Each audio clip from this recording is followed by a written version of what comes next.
Hi dears, good morning. അപ്പോൾ നമുക്കാണെങ്കിൽ ഇന്നത്തെ വിശേഷങ്ങളിലേക്ക് കടക്കാം. അവസാനം ഞാൻ ഈ ഒരു പോസ്റ്റിനെ കുറിച്ചും പറയുന്നതായിരിക്കും. നമുക്ക് നോക്കിയാലോ. അതായത് സാഗനാണെങ്കിൽ പടിയിറങ്ങുന്ന ആ ഒരു സമയത്ത് ഒരുപാട് സ്റ്റാഫുണ്ട്. സാധാരണ ഒരു ഒരു സ്ഥാപനത്തിലുണ്ടായിരിക്കുന്ന ആ ഒരു മാനേജറോ അല്ലെങ്കിൽ അതിൻ്റെ വലിയ മുതലാളിയോ അവരൊക്കെ ആണെങ്കിൽ സ്റ്റാഫുകളോട് അടുത്ത് ഇടപഴകാറില്ല, സ്നേഹം കാണിക്കാറില്ല, അത്ര വലിയ സഹായം ചെയ്തു കൊടുക്കാറുമില്ല. പക്ഷേ ഇവിടെ സാഗറിൻ്റെ കാര്യം പറഞ്ഞാൽ നേരെ തിരിച്ചാണ്. ആളാണെങ്കിൽ എല്ലാവരുമായിട്ട് ഭയങ്കര ഡയലൂട്ടാണ്. ഇവിടെ അത് തന്നെയാണ് സംഭവിക്കുന്നത്. അങ്ങനെ ഓരോരുത്തരുടെയായി യാത്ര ചോദിക്കുന്ന സമയത്ത് അവർക്കൊക്കെ ഒരു കാര്യത്തിൽ സംശയമുണ്ട്, അതായത് ഇനി എങ്ങനെ കാണുമെന്നുള്ളത്. അപ്പോഴേക്കും അത് എനിക്കെങ്ങനെ അറിയില്ല, അത് എങ്ങനെ നടക്കുമെന്നൊന്നും അറിയില്ല. പക്ഷേ ഒരൊറ്റ കാര്യം, നിങ്ങൾ ഓരോരുത്തരും രാവിലെ വിളിക്കുന്ന സമയത്ത് ഗുഡ് മോർണിംഗ് പറയും. അതിൻ്റെ താളത്തിനനുസരിച്ച് നിങ്ങളെ ഞാൻ അറിയുന്നുണ്ടായിരുന്നു. പക്ഷേ ഇനി ഒന്നുമില്ല, ഇനി ഇവിടെ നിൽക്കാനും വയ്യ, കരയാനും വയ്യ, ഇനിയും നിങ്ങൾക്ക് നല്ലത് മാത്രം ഉണ്ടാവട്ടെ എന്നൊക്കെ ഇങ്ങനെ ആശംസിച്ചിട്ടാണ് അവിടെ നിന്ന് പോകുന്നത്.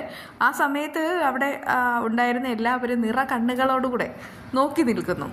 അങ്ങനെ സാഗറിൻ്റെ പതനം പൂർത്തിയായി എന്ന് മനസ്സിലാവുന്ന സമയത്ത് മാനസയും സാഗർ ഈ ജയമോഹനും കൂടെ വന്നിട്ട് പുറത്ത് നിന്ന് നോക്കുകയാണ്. ആ ഒരു സിറ്റുവേഷൻ അവർ ഒത്തിരി ആഗ്രഹിച്ചതുമാണ്. അത് അതുപോലെ തന്നെ നടക്കുകയും ചെയ്തു. അതിൻ്റെ ആ ഒരു ഹാപ്പിനെസ് അവരുടെ മുഖത്തുണ്ട് താനും. നേരെ പോകുന്നത് ദേവിജിയുടെ വീട്ടിലാണ്. അവിടെയാണെങ്കിൽ ഓരോരുത്തരായിട്ട് ഓരോ മൂലയിലിരിക്കുന്നു. ദേവിജിയെ കാണിക്കുന്നില്ലെങ്കിലും കൺമണിയും കൃഷും സാഗറും അങ്ങനെ ഇരിക്കുന്നുണ്ട്. ആ സമയത്ത് കൃഷിൻ്റെ സങ്കടം കണ്ടിട്ട് കൺമണി ഇങ്ങനെ ആശ്വസിപ്പിക്കാനായിട്ട് ശ്രമിക്കുകയാണ്. സാഗർ വന്നിട്ട് കൃഷ്ണനോട് ചോദിക്കുകയാണ്, നീ എന്തിനാ ഇങ്ങനെ സങ്കടപ്പെടണേ? ഞാനിപ്പോൾ സ്വതന്ത്രനായി, അതിൽ സങ്കടപ്പെട്ടിട്ട് കാര്യമില്ല. എനിക്കിനിയിപ്പോൾ എന്ത് വേണേലും ചെയ്യാം. പിന്നെ ഞാൻ അലിക ജയമോഹനും മാനസയ്ക്കും വിട്ടുകൊടുത്ത് അവരെന്താണെന്ന് വെച്ചാൽ ചെയ്തോട്ടെ. ഇനി ഒന്നുമില്ല, ഒന്നും ഇവിടെ കൊണ്ടെല്ലാം കഴിഞ്ഞു. ഇങ്ങനെയൊക്കെ പറയുന്ന സമയത്ത് കരയുന്നുണ്ട്. അത് കണ്ടിട്ട് കൃഷ്ണൻ്റെ നെഞ്ചു പൊടിയാണ്. അവൻ പറയുന്നൊരു കാര്യമുണ്ട്, ദേ അച്ഛനൊരു കാര്യം മനസ്സിലാക്കണം. അതായത് അച്ഛനെ സംബന്ധിച്ച് ഇതിവിടെ കഴിഞ്ഞു, പക്ഷെ എന്നെ സംബന്ധിച്ച് ഇത് തുടങ്ങാൻ പോവുകയാണ്. ഞാൻ ഒന്നെന്ന് തുടങ്ങും. ഞാൻ സ്വയം അധ്വാനിച്ച് അലിക എൻ്റെ പേരിലാക്കില്ല, അച്ഛൻ്റെ പേരിലാക്കും. എന്നിട്ട് ആ ഒരു കസേരയിൽ അച്ഛനെ ഞാൻ കൊണ്ടുപോയി ഇരുത്തും. ഇനി മുതൽ അതാണ് എൻ്റേതായിട്ടുള്ള പ്രതികാരം എന്നൊക്കെ പറയുന്നുണ്ട്. പക്ഷേ കൺമണി വിളിച്ചു പറയുന്നൊരു കാര്യമുണ്ട്, അതൊന്നും അത്ര എളുപ്പമുള്ളതല്ല. അത് ഒരു യാഥാർത്ഥ്യമാണെന്ന് സാഗറും അവനോട് പറയുന്നുണ്ട് കേട്ടോ. എന്തായാലും ഞാൻ ഒരിക്കലും കരയില്ല എന്നൊക്കെ സാഗർ പറയുന്നുണ്ട്. അച്ഛൻ എന്നെ വിശ്വാസം ഉണ്ടെന്ന് കൃഷി എടുത്ത് ചോദിക്കുമ്പോൾ സത്യം പറഞ്ഞാൽ ഈ ലോകത്ത് ഞാൻ ജീവനോടെ ഇരിക്കുന്നതിന് ഒറ്റ കാരണമേ ഉള്ളൂ, കൃഷി കൂടെ ഉണ്ടെന്നുള്ള ആ ഒരു വിശ്വാസം. അത് കേട്ടിട്ട് കൃഷിന് സങ്കടം സഹിക്കാനാവുന്നില്ല കേട്ടോ. ആ സമയത്ത് അവൻ പോയിട്ട് അച്ഛനെ ചേർത്ത് പിടിക്കുകയാണ്. അവരുടെ രണ്ടുപേരുടെയും ആ ഒരു സങ്കടം കാണുമ്പോൾ കൺമണി നിറഞ്ഞ മനസ്സോടുകൂടെ സാഗറിനോട് പറയുന്ന ഒരു കാര്യമുണ്ട്, കൃഷി സാറിൻ്റെ റൂട്ട് കണ്ടുപിടിച്ച് കഴിഞ്ഞു, ഇനി നമ്മളായിട്ട് ഒന്നും പറയേണ്ട കാര്യമില്ല എന്ന്. അതേസമയം സുജാതയാണെങ്കിൽ ആൻറ്റിയമ്മയോട് പറയുന്നുണ്ട്, ഇതുവരെ സാഗർ വിളിച്ചിട്ടില്ല, അവിടുത്തെ അവസ്ഥ എന്താവോ പാവ സാഗർ നമ്മളായിട്ട് തന്നെ തുടങ്ങി വെച്ചതാണ്. സാഗറിന് ഇപ്പോൾ ഭയങ്കരമായിട്ട് സങ്കടം ഉണ്ടായി കാണും. അലിക എന്ന് പറഞ്ഞാൽ ആൾക്ക് പ്രാണനായിരുന്നു. അങ്ങനെ ഇങ്ങനെ സംസാരിക്കുമ്പോൾ കൃപ അങ്ങോട്ട് വരികയാണ്. എന്നിട്ട് പറയുന്നുണ്ട്, ഞാൻ അച്ഛനെ വിളിച്ചിരുന്നു, കിട്ടി, അച്ഛൻ ഇപ്പോൾ ഇങ്ങോട്ട് വരും. ദയവ് ചെയ്ത് നിങ്ങളായിട്ട് അച്ഛനെ ആശ്വസിപ്പിക്കാനായിട്ട് വരണ്ട, കാരണം നിങ്ങളായിട്ടാണ് ഓരോന്നൊക്കെ ചെയ്തു വെച്ചത്. അത് കേട്ട് അവർക്ക് സങ്കടമാവാണ്. കൃപയോട് എന്ത് പറയുമെന്നൊന്നും അറിയില്ല. അപ്പോഴാണ് സാഗറിൻ്റെ വരവ്. സാഗർ എന്നിട്ട് കൃപയോട് പറയുന്നൊരു കാര്യമുണ്ട്, ഇതുവരെ എവിടേക്കെങ്കിലും പോകണമെന്നുണ്ടെങ്കിൽ അച്ഛനെ കിട്ടില്ല എന്ന് പറഞ്ഞ് പരാതിപ്പെടും. പക്ഷേ ഇനി അങ്ങനെയല്ല, നമുക്ക് എവിടെ വേണേലും പോകാം, ഏത് ഓപ്ഷൻ വേണേലും നിനക്ക് തിരഞ്ഞെടുക്കാമെന്നൊക്കെ പറഞ്ഞിട്ട് അവൾക്ക് അതിനുള്ള സ്വാതന്ത്ര്യം കൊടുക്കുകയാണ്. നിങ്ങൾ പറഞ്ഞിട്ടുണ്ടായിരുന്നു നിങ്ങൾക്ക് പ്രിയപ്പെട്ടവരെ വേദനിപ്പിക്കരുതെന്ന്. ഞാൻ അവരെ ഒന്നും വേദനിപ്പിച്ചിട്ടില്ല എന്നിങ്ങനെ ജയമോഹനെയും മാനസയെ ഓർപ്പിച്ചിട്ട് സുജാതയോടും പിന്നെ നമ്മുടെ ആൻറ്റിയമ്മയോടും പറയുന്നുണ്ട്. അത് കണ്ടിട്ട് സുജാതയും ആൻറ്റിയമ്മയും പറയുകയാണ്, അവിടെ പോയിട്ട് വഴക്കുണ്ടാക്കരുതെന്നാണ് ഞങ്ങൾ ഉദ്ദേശിച്ചത് എന്ന് കരുതിയിട്ട് സാഗറിന് അലിക വിട്ടുകൊടുക്കുന്നതിൽ സങ്കടമില്ലെന്നൊന്നും ഞങ്ങൾക്ക് പറയാൻ പറ്റില്ല. പക്ഷേ ഒന്നും ഞങ്ങൾക്കിപ്പം പറയാനും കഴിയില്ല.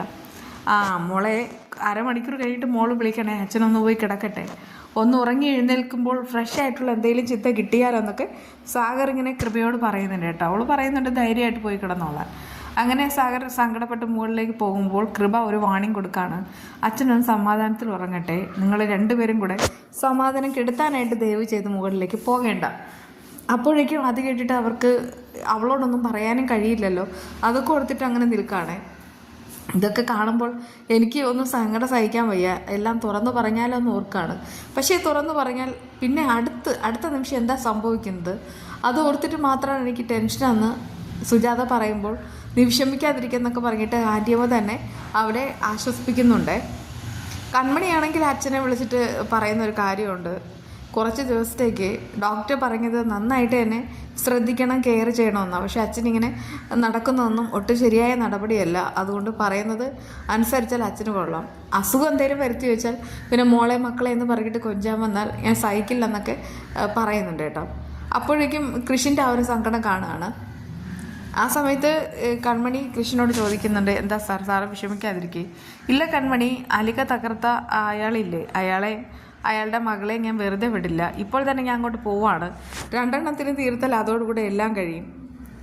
കൺമണി ആ സമയത്ത് ഓർപ്പിക്കുന്നൊരു കാര്യമുണ്ട്. സാർ എന്തൊക്കെയാണ് കാണിക്കുന്നത്? അല്ല, എനിക്ക് ആദ്യം കാണേണ്ടത് ആൻറ്റിയമ്മയും പിന്നെ അമ്മയാണ്. ആൻറ്റിയമ്മയാണ് എല്ലാറ്റിനും വളം വെച്ച് കൊടുത്തത്. ആൻറ്റിയമ്മയോട് പറയാതിരിക്കാൻ തരവില്ല. കൺമണി പറയുന്നുണ്ട്, ആൻറ്റിയമ്മ ആരെയും ചതിച്ചിട്ടില്ല.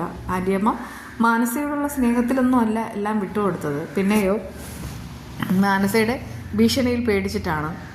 അത് കേട്ട് ആ കൃഷ്ണന് ഭയങ്കര ഡൗട്ടാവുന്നുണ്ട്. പക്ഷേ കൺമണി ആദ്യമേ തന്നെ സത്യം മേടിക്കുന്നു. അവിടെ പോയിട്ട് പ്രശ്നം ഉണ്ടാവില്ല എന്ന് നിർബന്ധമുണ്ടെങ്കിൽ മാത്രം, അങ്ങനെയാണെങ്കിൽ മാത്രം കാര്യം പറയാമെന്ന്. കൃഷി പക്ഷേ ആ സമയത്ത് സത്യമൊക്കെ ഇട്ട് കൊടുക്കുന്നുണ്ട്.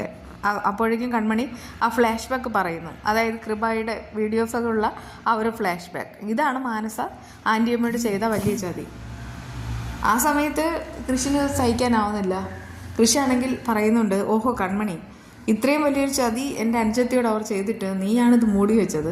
ഇതൊന്നും വേണ്ടായിരുന്നു. എനിക്കിത് കണ്ടുകൊണ്ടിരിക്കാൻ കഴിയില്ല എന്ന് പറഞ്ഞിട്ട് പ്രതികാരം വീട്ടാനായിട്ട് ഇറങ്ങിപ്പോവാണേ. അപ്പോഴേക്കും കൺമണി പറയുന്നൊരു കാര്യമുണ്ട്, ഇതൊക്കെ ഞാനും ഒരുപാട് ആലോചിച്ചതാ. പക്ഷേ ഇത് കഴിഞ്ഞിട്ട് എന്തായിരിക്കും അടുത്ത നടപടി? അവരെങ്ങനെ ഈ വീഡിയോ ലീക്കായാൽ പിന്നെ കൃപയുടെ കാര്യം എന്താവും?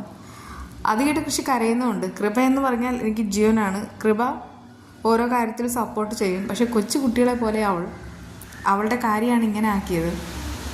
ആ സമയത്ത് കൺമണി പറയുന്നുണ്ട്, സാർ വിഷമിക്കാതിരിക്കുക. ഇപ്പോൾ സാറിന് ഒരു കാര്യം കൂടെ വന്നെത്തിരിക്കുക. 1 അലിക നേടുക, 2 മാനസയോടും അവളുടെ അച്ഛനോടുള്ള പക വീട്ടുക.